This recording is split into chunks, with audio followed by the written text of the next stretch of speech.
Hello everyone, इस video में हम देखेंगे गाला के जो मॉडल पेपर है 2022 के लिए, उसमें स्टैंडर्ड मैथ्स का पेपर देखेंगे स्टैंडर्ड 10th के लिए। मैंने पेपर 1 करवा दिया है, अगर आपने नहीं देखा है अब तक तो आपको लिंक डिस्क्रिप्शन में मिल जाएगा और साथों साथ ऑफिशियल सैम्पल पेपर का भी लिंक मिल जाएगा आपको। ठीक है, तो शुरुआत करते हैं। तो देखो, इंस्ट्रक्शन वही है जो पेपर 1 में थी। 24 मार्क्स का सेक्शन ए है, उसमें 1 से लेके 6 तक क्वेश्चन ट्रू और फॉल्स है। तो देखो, सबसे पहला question, 5 is one of the zeros of the polynomial p of x is equal to given. Okay, ये क्वेश्चन हमें करना ही नहीं, अटेम्प्ट ही नहीं करना है, ये सीधे सीधे दिख रहा है कि ये फॉल्स है। क्यों? क्योंकि 5 अगर यहाँ पे रखेंगे तो ये पूरा स्टेटमेंट जीरो होना चाहिए। अगर ये 5 जीरो है इस पोलिनोमियल का, तो हमें बीच में कहीं माइनस ही नहीं दिख रहा है। ये इक्वेशन जीरो कब होगा? 5 रखेंगे तो स्टेटमेंट सीधे सीधा फॉल्स है। सेकंड देखो, the equation of x square minus 18x plus 81 has repeated roots. Okay, तो इसके रूट्स निकालने पड़ेंगे हमें। तो देखो, 18 है तो 9 9 जा हो जाएगा 81, माइनस 9x प्लस 18। तो पहले में से x कॉमन निकलेगा, दूसरे में से -9 निकलेगा। तो यहाँ पे x माइनस 9 एक्स माइनस, तो देखो ये रिपीटेड रूट्स है, दोनों ही इक्वल आए ना, तो x is equal to 9, x is equal to 9। ठीक है, तो ये रिपीटेड रूट्स होता है, तो ये ट्रू है। थर्ड देखो, the first term of any AP can not be zero. तो ये स्टेटमेंट फॉल्स है। हम बहुत सारे एपी लिख सकते हैं, 0 2 4 6, ये भी तो एपी है। ठीक है, और कुछ भी लिख सकते, 0 4 8 12 16, ओके एट्सेट्रा। तो बहुत सारी एपी है जो 0 से स्टार्ट होती है, ये स्टेटमेंट भी फॉल्स है। फोर्थ देखो, 1060 upon cot 28 is equal to 1। तो देखो 1062 और नीचे क्या है, कॉट 28। तो कॉट को मैं कुछ इस तरह से लिख लूँ, 28 को 90 माइनस 62 करके। ठीक है, 90 में से अगर 62 जाएंगे तो यहाँ पे क्या बचता है, 28 ही बचता है। तो 28 की जगह पे मैंने 90 माइनस 62 लिख लिया। अब 90 जब भी आता है ट्रिग्नोमेट्रिक फंक्शन में, साइन कॉस के साथ कन्वर्ट होता है। कॉस है वो सेक के साथ, टेन है वो कॉट के साथ, या रिवर्स वाइस वर्सा। तो इसका मतलब ये क्या हो जाएगा, 1062, और नीचे भी क्या हो जाएगा, 1062। तो दोनों इक्वल आ गए, तो क्या आंसर आ जाएगा, 1। तो ये स्टेटमेंट ट्रू है। क्वेश्चन नंबर 5 देखो, ये दिया हुआ है हमें कि ये इरेशनल नंबर है, तो हमें इसको सिंप्लीफाई करना पड़ेगा। तो देखो, √2 को हम पहले √3 के साथ मल्टीप्लाई करते हैं, तो √6, फिर √2 को √2 के साथ, तो √2 इंटू √2 2 हो जाएगा। फिर माइनस √3 को प्लस √3 के साथ, तो माइनस √3 इंटू 3 हो जाएगा √3, और माइनस √3 इंटू √2 यानी कि माइनस √6। ओके, तो √6 क्या हो जाएगा, कैंसिल हो जाएगा। तो ये क्या आएगा आंसर, -1। -1 क्या है, एक्चुअली रियल नंबर है, इरेशनल नंबर नहीं है। ठीक है, तो इसका आंसर रहेगा फॉल्स।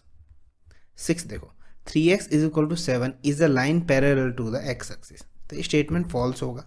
क्यों? क्योंकि देखो 3x प्लस 0y है, y तो है ही नहीं इसमें। तो देखो 3x इज इक्वल टू 7 यानी कि x इज इक्वल टू 7/3। तो अगर आप ग्राफ देखो अच्छे से, तो x इज इक्वल टू 7/3, तो यानी यहीं कहीं पे होगा 7/3। तो ये लाइन कुछ ऐसे निकलेगी स्टेटमेंट, यानी कि ये पैरेलल है, पर किसके साथ पैरेलल है, y के साथ पैरेलल है। ठीक है, ये जो भी लाइन होगी वो x के साथ पैरेलल नहीं है, यहाँ पे x के साथ पैरेलल बोल रहा है, इसलिए स्टेटमेंट फॉल्स होगा। अब क्वेश्चन नंबर 7 से लेकर 12 तक देखो, जो MCQs है। देखो, sum of observation are arrange in ascending order 16 17 x minus 2 x 27 and 30। Median of this observation is 26, then x is equal to 1। अब सेम रिपीट क्वेश्चन है जैसा हमने पहले क्वेश्चन में देखा था, वैसे पहले पेपर में देखा था वैसे। तो यहाँ पे 3 टर्म्स है, यहाँ पे 3 टर्म्स है, तो मिडल में जो टर्म है असेंडिंग में ऑलरेडी दिया है, दोनों का मीन क्या हो जाएगा, मीडियन हो जाएगा। तो x minus 2 plus x divided by 2 is equal to 26। तो x plus x 2x minus 2 is divided by 2 26। 2 common निकालेंगे तो ये कट हो जाएगा। तो x minus 1 is equal to 26, -1 इस तरफ चला जाएगा, तो x इज इक्वल टू क्या हो जाएगा, 27 हो जाएगा। ओके, तो आगे देखो question number 8, the probability of a leap year having 53 Thursday. अब देखो लीप ईयर में डे कितने होते हैं, 366। उसको हमें किससे डिवाइड करना है, 7 से डिवाइड करना। अब इसका कॉन्सेप्ट अच्छे से समझना, लीप ईयर हो कोई भी मंथ हो, आपको कॉन्सेप्ट सिर्फ इतना ही याद रखना है किसी भी क्वेश्चन में, तो उसे 7 से डिवाइड करो। तो 7 5 क्या हो जाएगा, 35, 1 और 16, 7 2 क्या हो जाएगा, 14। तो ये 2 बचा। अब ये जो 2 बचा वही डायरेक्ट हमारा आंसर है, 2/7 लिख दो ऑलवेज, क्योंकि ये जो 2 दिन बचे उसमें 52 जो सेट थर्सडे थे यहाँ पे, तो वो तो इसमें चलेगा। अब एक थर्सडे बचा, उसकी प्रोबेबिलिटी ये 2 दिन में होगी, तो आपका ऑप्शन कुछ ऐसे होंगे: Sunday Monday, Monday Tuesday, Tuesday Wednesday, Wednesday Thursday, Thursday Friday, Friday Saturday और सैटरडे संडे। तो देखो हमें थर्सडे का है ना, थर्सडे कहाँ कहाँ दिख रहा है आपको, एक यहाँ पे दिख रहा है और एक यहाँ पे दिख रहा है, 2 बार ही दिख रहा है, तो 2 ऊपर, और टोटल पॉसिबिलिटी कितनी है, 1 2 3 4 5 6 7, इसलिए आपको सिर्फ इतना ही याद रखना है इसमें, ये जो रिमाइंडर बचता है उसके नीचे 7 होता है, बस आपका डायरेक्ट आंसर हो जाएगा किसी भी क्वेश्चन में। आपको टोटल डेज याद होनी चाहिए। देखो 9, देखो the probability of receiving composite number in experiment of rolling balance die once. तो कंपोजिट नंबर आने की प्रोबेबिलिटी क्या है, इन शॉर्ट वही पूछा है। तो कंपोजिट नंबर कौन से 1 से लेकर 6 तक, तो 4 और 6 ही है जो कंपोजिट नंबर। कंपोजिट नंबर किसे कहते हैं, जिसके 2 से ज़्यादा फैक्टर होते हैं उसे हम कंपोजिट नंबर कहते हैं। तो ये 2 नंबर है, टोटल कितने होते हैं 6, तो 1/3 हमारा आंसर होगा। क्वेश्चन नंबर 10 दो, the graph of linear equation 5x + 6y = 60 and blank are parallel line. तो सबसे पहले आपको पैरेलल लाइंस के लिए कंडीशन याद होनी चाहिए, a1/a2 b1/b2 not equal to c1/c2। तो a1 5 है, पहले a1/a2 और b1/b2 देखो, तो 5 क्या हो जाएगा 6 और ये 6/5। तो यहाँ तो पहला ही मैच नहीं हो रहा है, तो पहला ऑप्शन कैंसिल, ठीक है, सारा चेक करने की ज़रूरत नहीं। 5/10 1/2, 6/12 1/2, चलो पहला मैच हुआ। 60 को इस तरफ ले आओ यानी कि -60, और 120 को उस तरफ ले जाओ तो -120, यानी कि ये भी 1/2। तो ये तो तीनों इक्वल हो गए, ठीक है, हमें तीसरा तो नॉट इक्वल चाहिए, तो ये भी कैंसिल। ओके, मैं हटा देता हूँ बाकी सारी चीज़ें, ये कैंसिल, ये कैंसिल। 5/2.5, ओके 5/2.5 यानी कि हम इस तरह से लिख सकते हैं 25/10, ओके 5 ये 10 ऊपर चला जाएगा तो 10/5 यानी कि 2 आएगा। a1/a2 2 आया। 6/3 तो 6/3 भी 2 आएगा। फिर 60/30, 60/30 भी 2 आता है, तो ये भी क्या हो गया, इक्वल हो गया। तो अब कोई ऑप्शन ही नहीं बचा, अब लास्ट वाला बचा, वही आपका आंसर होगा। विदाउट टाइम वेस्टिंग उसे डायरेक्टली टिक कर दो, ठीक है। इसको मैं प्रूव करके भी दिखाता हूँ, बट आपको एग्जाम में वही करना है। 5x + 6y - 60 = 0, और 5x + 6y - 0 क्योंकि c नहीं है यहाँ पे, तो 5/5 क्या हो जाएगा 1, 6/6 क्या हो जाएगा 1, बट 60/0 यानी कि इन्फिनिट हो जाता है, यानी कि इसलिए ये नॉट इक्वल टू है, यानी ये कंडीशन वेरीफाई करता है। तो पैरेलल लाइन कौन सी होगी, 5x = -6y। 11 देखो, length of a line segment is 10 units if coordinate of one end points are 2 - 3 and abscissa of other end point is 10। Abscissa का मतलब होता है x coordinate, then its ordinate is, ordinate का मतलब होता है y coordinate. Okay, ये 2 नाम है, आपको अच्छे से याद होने चाहिए। तो देखो, एक तरफ है 2 और -3, दूसरी तरफ है 10 और y हमें फाइंड करने को बोलो, और यूनिट 10 है। तो डिस्टेंस फार्मूला लगाओ डायरेक्टली, 10 - 2 का स्क्वायर y + 3 का स्क्वायर = 10 का स्क्वायर, सामने 100 लिख दो, स्क्वायर ही लिख दो, रूट मत लगाओ। 10 - 2 8 का स्क्वायर क्या हो जाएगा 64, y + 3 का स्क्वायर = 100। 64 उस तरफ चले जाएंगे तो y + 3 का स्क्वायर क्या हो जाएगा 36, यहाँ पे आ जाएगा 100 बेस। अब आपको पूरा सॉल्व करने की ज़रूरत नहीं है इसको, y² + 6y + 9 करके मत शुरू हो जाना। अब क्या करो, इसमें ऑप्शन है ना हमारे पास, ऑप्शन पुट करो। ऑप्शन पहले 9 रखो y की जगह पे, तो 9 + 3 क्या हो जाएगा 12, यानी 12 का स्क्वायर 36 होता है, नहीं होता है, तो ऑप्शन कैंसिल। सेकंड देखो 3, तो 3 + 3 6 का स्क्वायर 36 होता है, हाँ इससे बात बन गई। तो दूसरा चेक करो, -9 + 3 का स्क्वायर देखो, तो -9 + 3 क्या होता है -6, इसका स्क्वायर भी 36 होता है, यानी दूसरा भी सही हुआ, हमें आंसर मिल गया। बाकी के चेक करने की कोई ज़रूरत नहीं है, तो हमारा आंसर होगा ये। बाकी देखोगे तो इससे आंसर नहीं आता है। 12 देखो, अब ये 12 वाला क्वेश्चन भले ही आपको कॉम्प्लिकेटेड दिखे पर काफ़ी ईजी है, आपको फॉर्मूला याद आना चाहिए पहले।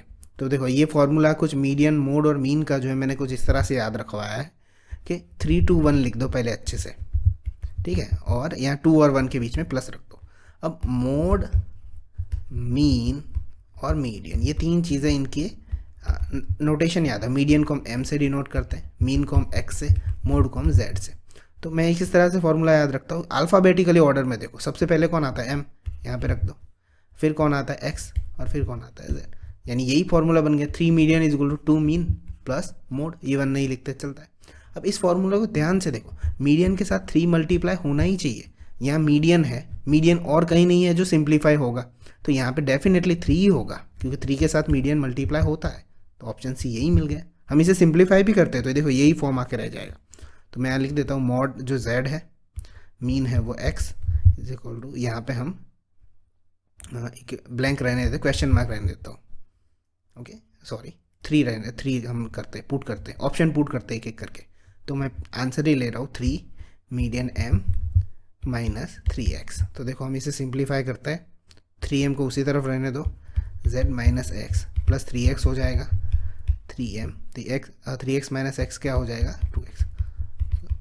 देखो यही फॉर्म आके रह गया जो हमारा फॉर्मूला था, जो आपको बुक में दिया हुआ है, ठीक है। तो यहाँ पे आंसर क्या आएगा 3 आएगा। आप अलग अलग वैल्यू दे के आंसर पुट कर सकते हो, पर क्लियरली दिख रहा था कि 3 मल्टीप्लाई में था, तो आंसर हमारा वही था। आगे देखो 13 से लेके FIBs है हमारे पास। देखो x is equal to 2 and y is equal to 3, one of the solution of equation is given, then k is equal to what, x is equal to 2 रखो, 4 2 ज़ा 8, y इज इक्वल टू 3 रखो, 7 3 ज़ा 21, 21 और 8 कितने हो जाएंगे 29। Question number 14, the area of triangle with vertices 3 0 7 0 9 and 2 is square unit, यानी area of triangle निकालना है। इसका हम 2 तरीका है, हमारा रेगुलर मेथड जो है वो x1 y1 x2 y2 x3 y3 ले लो, लंबी मेथड करो। दूसरा तरीका ये है कि चेक करो भाई ये राइट ट्राइंगल तो नहीं है, अगर राइट ट्राइंगल है दोनों सब सारे पॉइंट्स के बीच का डिस्टेंस निकालो, और फिर उससे हमें पता चल जाता है 1/2 बेस इंटू हाइट करके। पर ये जो एरिया ऑफ ट्राइंगल का फॉर्मूला है x1 y1 x2 y2 x3 y3 का, उसको हम दूसरी तरह से देख सकते हैं, वो हमारा शॉर्ट ट्रिक बनता है यहाँ पे। देखो कैसे, अच्छे से देखना है इसको, ताकि आप कहीं भी अप्लाई कर सकते हो 1 मार्क्स में। ये 3 0 है उसको ऐसे लिख लो, 7 0 है उसको ऐसे लिख लो, फिर 9 2 है, इसको लाइन में ही लिखना है ऐसे। अब ये तीनों लिखने के बाद हमने जो पहले कोऑर्डिनेट लिखे थे उसको एक बार रिपीट कर दो, बस इतना अच्छे से लिख लो। ये तीनों लिख दिए, फिर ऊपर वाला ही सिर्फ रिपीट करना है और कोई भी नहीं। अब देखो अच्छे से, मैं जो कहता हूँ उसको मल्टीप्लाई करते जाओ, 3 इंटू 0 क्या होगा 0, प्लस 7 इंटू 2 14, प्लस 9 इंटू 0 ये 0 हो जाएगा, फिर माइनस करो, अब उल्टे चालू करो, 7 इंटू 0 0, 0 इंटू 9 0, 2 इंटू 3 6, ओके, और सबको डिवाइडेड 2 कर दो, यानी ऊपर वाला सॉल्व करके। यहाँ 14 है माइनस यहाँ क्या बचा 6 और नीचे 2, 14 माइनस 6 क्या हो जाएगा 8, 8/2, तो हमारा आंसर आ गया 4 स्क्वायर यूनिट्स। ये हमारा आंसर है। अगर आप रेगुलर मेथड से करोगे तो भी यही आंसर आएगा। ये तो मैंने समझाया इसलिए, अदरवाइज आप इसकी 3-4 क्वेश्चन में प्रैक्टिस भी कर दोगे ना तो बहुत फटाफट आंसर निकलेगा ये। चलो क्वेश्चन नंबर 15 देखते हैं। If cos a is equal to a by b then sine square a is equal to what. तो आपको आइडेंटिटी आनी चाहिए इसके लिए। पहले sine square a plus cos square a is equal to क्या होता है 1 होता है। तो साइन स्क्वायर a हमें पूछा है, तो कॉस a अगर यानी कि यहाँ पे 1 माइनस कॉस स्क्वायर a हो जाएगा, तो 1 माइनस कॉस a अगर a बाई बी है तो कॉस स्क्वायर a क्या हो जाएगा a square by B square, multiply करो B square minus a square by B square, बस यही हमारा आंसर है। साइन स्क्वायर a ही पूछा था हमसे, तो क्या हो जाएगा वो b square minus a square divided by B square. आपको आइडेंटिटी पता होनी चाहिए। क्वेश्चन नंबर 16 देखो, A B C D circumscribe a circle, यानी कुछ इस तरह से फिगर होगी आपकी, इस तरह से। ए बी यहाँ पे 15.2 दिया है, बी सी दिया हुआ है, सी डी दिया हुआ है और डी हमें फाइंड करना है। ये क्वेश्चन जो है वो एक्सरसाइज 10.2 में क्वेश्चन नंबर 8 के बेस्ड है। उसमें कुछ ऐसी फिगर है ए बी सी और डी, ठीक है। सर्कल जो है वो क्वाड्रिलेटरल के अंदर होता है, तो उसमें प्रूफ क्या करते हैं हम, अपोजिट साइड का एडिशन इक्वल होता है, ऐसा प्रूफ करते हैं। तो इसके ऊपर से एक क्वेश्चन लिया गया है। ए बी 15.2, सी डी हमारे पास 6.4 है, बी सी हमारे पास 12.8, ए डी हमारे पास फाइंड करना है हमें। 15.2 और 6.4 कितने होंगे 21.6, और 12.8 को इस तरफ ले आते हैं लेफ्ट हैंड साइड, तो 12.8 माइनस हो जाएगा।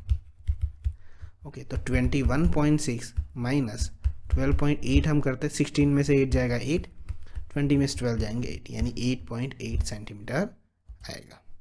ओके, मैंने टाइप गलत कर दिया है, यहाँ पे आंसर आएगा 8.8 सेंटीमीटर DA। अब देखो क्वेश्चन नंबर 17।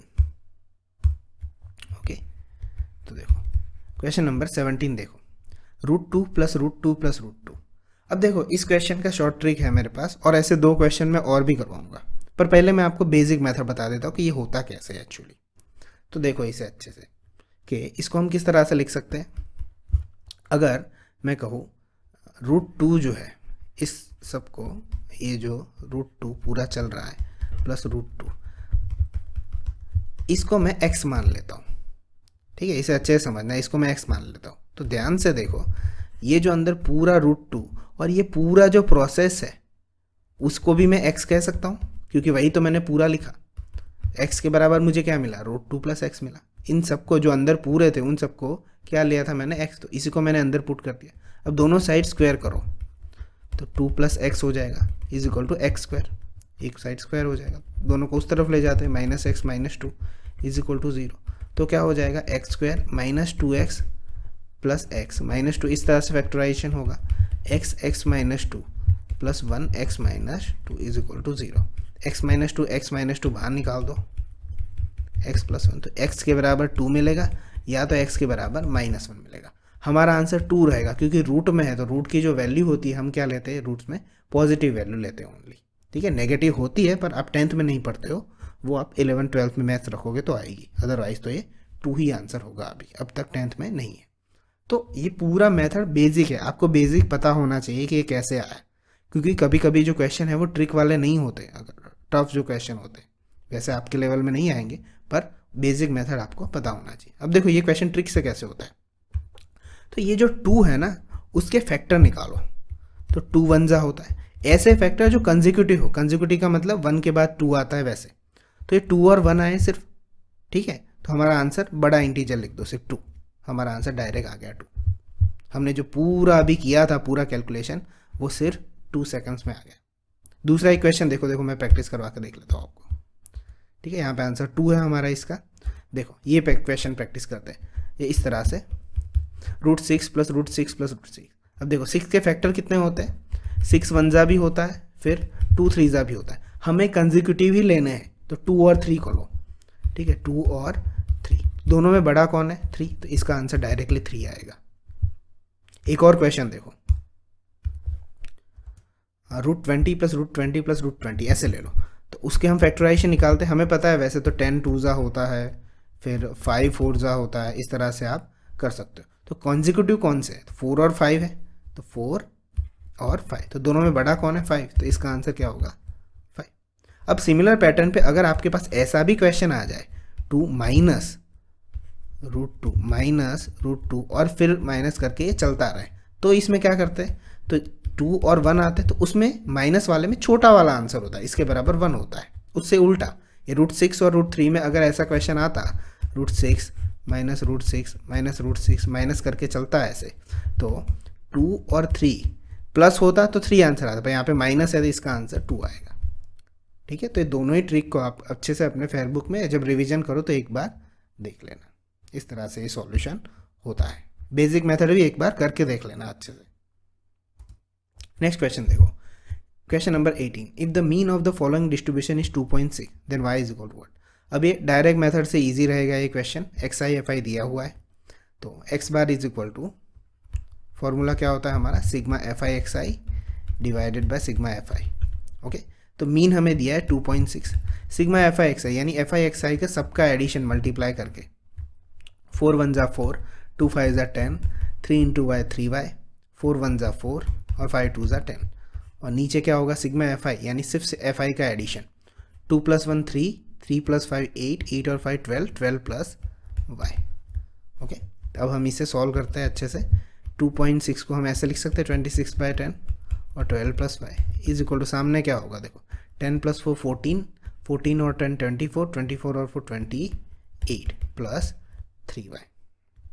ओके, तो 26 हम यहाँ पे क्या करेंगे, मल्टीप्लाई कर देंगे यहाँ पे 12 से, 26 और 12 कितने होंगे, 12 6 जा 72, 12 2 जा 24 और 7 कितने हो जाएंगे 31। ओके, 312 प्लस 26y, 10 को हम यहाँ पे ले लेते हैं, 28 इंटू 10 280 और 30y। अब एक तरफ ले लो 26y को इस तरफ, 30 में से 26 जाएंगे तो 4y, 280 को इस तरफ ले आओ तो 312 माइनस 280, तो 312 में से 280 माइनस करो 2, 11 में से 8 जाएंगे 3, 32 इज इक्वल टू 4y, तो y क्या हो जाएगा 32 डिवाइडेड 4 यानी कि 8 हो जाएगा।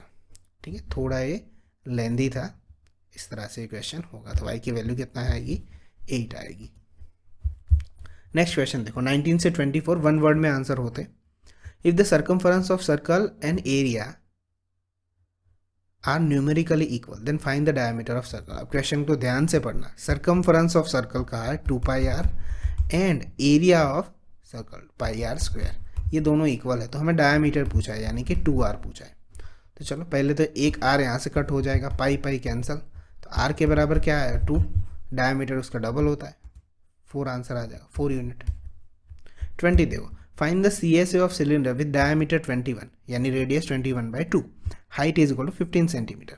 तो CSA क्या होता है 2πRH होता है, 2 पाई की वैल्यू 22/7, r हमारे पास 21/2 है, h हमारे पास 15 है, 7 3 जा कट 2 2 कट, अब इसे हम मल्टीप्लाई कर देते हैं। तो देखो 22 है, मैं एक काम करता हूँ 11 इंटू 2 में स्प्लिट कर देता हूँ। उसका रीज़न है 11 के मल्टीप्लाई ट्रिक से ईजी रहेगा। 3 2 जा 6, 15 6 जा कितना आएगा 90, ये तो उससे भी ईजी होगा 990 सेंटीमीटर स्क्वायर, इसका आंसर आएगा 990 सेंटीमीटर स्क्वायर। नेक्स्ट देखते हैं 21 से 24 देखो। The probability of selecting a defective trouser from a lot of 200 trouser then 0.045। Okay, defective की प्रोबेबिलिटी कितनी है 0.045 दी हुई है। Find the number of defective trouser in the lot. और क्वेश्चन को समझना, प्रोबेबिलिटी फॉर डिफेक्टिव मैं सिर्फ इतना ही लिख रहा हूँ, वो हमें ऑलरेडी दे दी गई है 0.045। अब अगर इसको मैं फ्रैक्शन में कन्वर्ट करूँ तो अच्छे से देखो, ये क्या हो जाएगा 45/1000 हो जाएगा। इसका मतलब 45 डिफेक्टिव थे और टोटल 1000 थे। पर अगर मैं देखूँ, मुझे यहाँ पे बोल रखा है कि 200 तो टोटल है, यानी कि 45 200 तो टोटल थे, तो 200 को मैं ऐसे किससे मल्टीप्लाई करूँ तो 1000 हो जाएगा 5 से। तो सिमिलर पैटर्न पे 45 को भी 5 से मल्टीप्लाई किया गया होगा, 9 इंटू 5, तो 5 कैंसिल कर दो, तो ये क्या बचा 9/200। तो जो डिफेक्टिव थे तो ऊपर वाले आ गए और नीचे टोटल, तो डिफेक्टिव पीस कितने होंगे 9 होंगे। अभी ये शॉर्ट तरीका ही है एक्चुअली में देखे तो अच्छे से। आप चाहो तो P of A plus P of A bar is equal to 1x लेके सपोज करके बहुत लंबा कर सकते हो, और इसके अगर इस कॉन्सेप्ट से देखोगे तो बहुत जल्दी आंसर मिलेगा। ठीक है, समझ में ना आया तो एक बार रिपीट करके भी देख लेना। क्वेश्चन नंबर 22 देखो, if P of A bar is equal to 4:5 find P of A। अब यही क्वेश्चन रिपीट हुआ जो हमने अभी देखा था या प्रीवियस पेपर में देखा था। P ऑफ A है क्या है यहाँ पे 4, और नीचे टोटल लिख दो 9, डायरेक्ट हमारा आंसर आ गया 4/9। कॉन्सेप्ट मैंने समझाया हुआ है, अगर कोई बच्चा पहली बार देख रहा है तो पेपर 1 में जाके आप देख सकते हो। 23 देखो, after how many places of decimal does the decimal expansion of 751 divided by 2⁴ into 5⁵2। अब देखो डेसिमल एक्सपेंशन कितने पॉइंट के बाद होगा, तो 2 और 5 में हाईएस्ट पावर होता है उसका होता है, कितना है हाईएस्ट पावर 4 है 2 का। ओके, तो आंसर कितना होगा 4 पॉइंट। अगर 5 का पावर ज़्यादा होता तो उतना होता। 24 देखो, state the distance of point from the origin. कभी भी ओरिजिन का क्वेश्चन आए, इन दोनों के स्क्वायर का एडिशन करके स्क्वायर रूट निकाल दो। फॉर्मूले में पुट रखने की भी आप इतनी मेहनत भी मत करो। 20 का स्क्वायर हो जाएगा 400, 21 का 441, दोनों का एडिशन करोगे 841। किसका स्क्वायर रूट है ये, किसका स्क्वायर है 29 का, तो आंसर कितना होगा 29 यूनिट। ओके, तो यहाँ पे जो पेपर 2 है वो फिनिश होता है। अगर आपको कोई भी चीज़ नहीं समझ में आई है तो आप कमेंट करके पूछ सकते हो। मिलते हैं पेपर 3 में, तब तक के लिए